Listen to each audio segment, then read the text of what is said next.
Bom, aula de armatiologia, último parágrafo.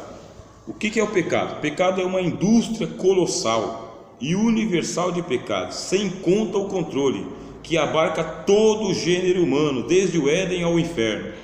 Permeia as intenções e pensamentos, atitudes e reações, vontades e habilidades, competências e ensejos. É déspota, tirano, coercivo, intransigente, exigente, cerceador, opressivo, dominador, absolutista, totalitarista, ditador, dominante, senhorio, subjugador, deprimente, angustiante e maldoso. Não dá espaço, sufoca, prende, acorrenta, obriga, cerceia, oprime e sobrepesa, mancha, contamina, macula, suja, incomoda, envergonha, deprecia, vicia e infecta.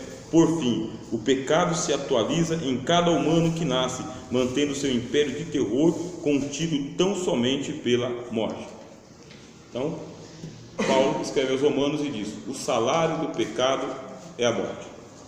Ele faz tudo isso que a gente deu aqui, né? Quando eu estava escrevendo, eu estava falando: o que é o pecado? É isso aqui, ó. É coisa que você convive com isso. Ele te sufoca, ele te prende, ele te cerceia, ele te oprime. O pecado, ele é um ditador, é um absolutista, ele não dá espaço e ele não dá descanso também.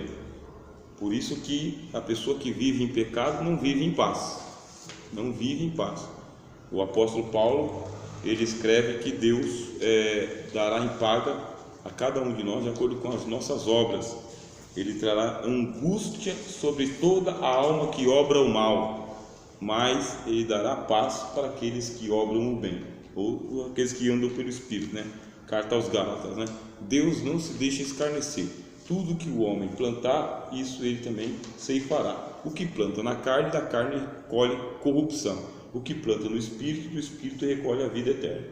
Você é um servo de Deus, é uma serva de Deus. Está cansado do pecado, não quer pecar. Deus também quer que você não peque mais. Então ele te manda o ajudador, que é o Consolador. O Consolador vem morar do lado de dentro e assumir o controle da coisa toda. Fechar as torneiras, né? Fechar as janelas e fazer os reparos e colocar um termo para o pecado. Vai até aqui, daqui não tem mais. Então veio um pensamento gerado pelo pecado, ele encontra a barreira que é o Espírito Santo, imediatamente. O Espírito é santo, então você se torna uma pessoa sensível à presença do pecado, mas sensível mesmo, sabe? Fica com os nervos à flor da pele. Opa, isso aqui é pecado. Você sabe de longe que cheira pecado, aparenta pecado e é pecado. Você sabe. O problema do cristão é o seguinte: nenhum pecado que o cristão pratica é um pecado por inocência, entendeu? Se tem uma pessoa que sabe o que é pecado de longe, é o cristão, alertado pelo radar do Espírito Santo. Não tem jeito. Aí tem os poetas cristãos que falam: depois que eu conheci Jesus, nunca mais eu pequei em paz, né? Até que eu fingia que não estava vendo, mas agora já não dá para fingir mais. Incomoda. O pecado ele tem que incomodar você. Tem que incomodar, seja qual for a aparência que ele tenha, o tamanho que ele tenha, a fragrância que ele tenha. Você tem que ficar em estado de alerta, e se acontecer qualquer coisa, o menor resquício, tem que ficar, como diz a Bíblia, sabe, angustiado. Deus envia angústia ao coração do pecador para que você não se conforme com ele. Paulo escreve o seguinte: olha, a tristeza segundo Deus, ela produz arrependimento para a salvação, que é uma tristeza provocada pela palavra de Deus. Mas a tristeza do mundo é um remorso que só te deixa deprimido. A gente enfrenta o problema da culpa. E o que é a culpa? A culpa é o sentimento de que eu errei e não tenho perdão. Isso é culpa. É o sentimento de condenação, é culpa. Então você vai ler lá o Salmo 32. Salmo 32. O salmista ele fala: rapaz, eu estava sendo consumido pela culpa. Cadê você? Olha, o Salmo estava aqui na minha Bíblia até agora. Salmo 32. Esse Salmo aqui tem que ser lido por nós, eu acho que pelo menos uma vez por semana. Bem-aventurado aquele cuja transgressão é perdoada e cujo pecado é coberto. Bem-aventurado o homem a quem o Senhor não imputa maldade, em cujo espírito não há engano. Enquanto me calei, envelheceram os meus ossos pelo meu bramido todo o dia, porque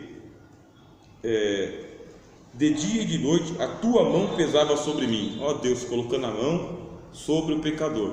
Como assim? Fazendo a pessoa sentir culpa pelo pecado. Todo pecado é cometido em face de Deus. Todo. Nenhum pecado é cometido nas costas de Deus. Quando Deus vira, não, é na face dele. Então Deus pesa a mão, né?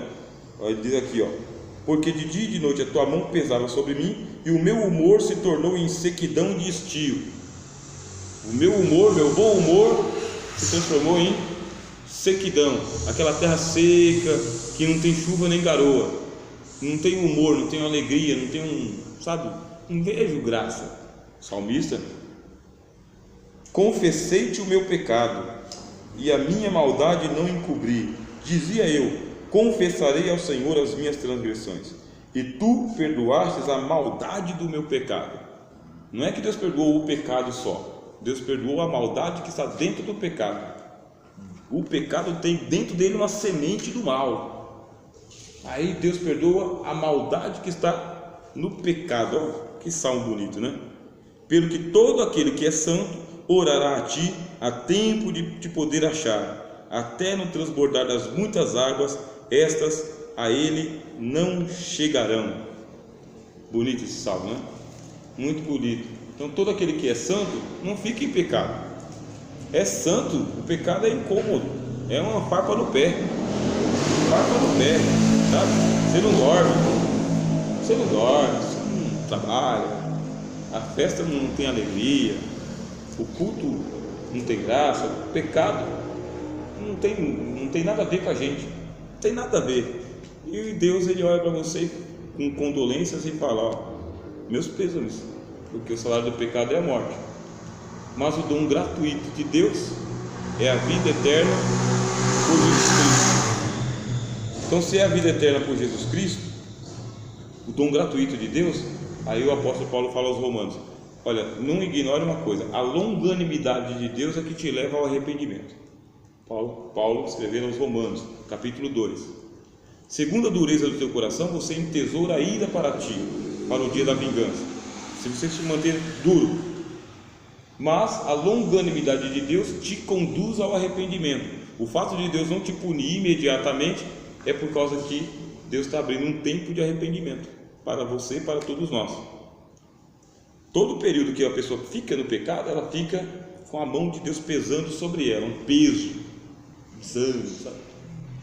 Mas por que Deus está pesando a mão? Não é que Deus está castigando você, fechando portas, colocando câncer, não estou falando disso, estou falando da mão de Deus assim dizendo: ó, isso não está bom, parar com isso, tem que sair disso.